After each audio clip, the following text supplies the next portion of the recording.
پشیمان فارسی سے اردو میں آیا ہے۔ اس کے معنی ہے شرمندگی، پچھتانا، ریمورس۔ جیسے میں اپنے کیے پر پشیمان ہوں یا مجھے اپنے رویے پر بہت پشیمانی ہے۔ شاعری میں پشیمان اور پشیماں دونوں استعمال ہوتے ہیں، ان کا ایک ہی مطلب ہے۔ جیسے کہ میرے قتل کے بعد اس نے جفا سے توبہ، ہائے اس زود پشیماں کا پشیماں ہونا۔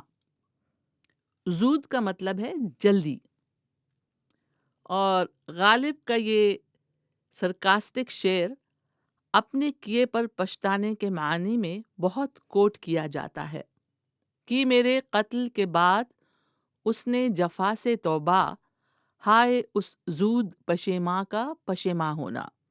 زود کا مطلب ہے جلدی۔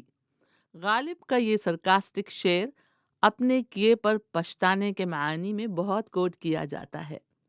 ویسے یہ بول چال کا لفظ نہیں ہے، ہاں پروین شاکر کی ایک نظم کا ٹائٹل زود پشیماں ضرور ہے۔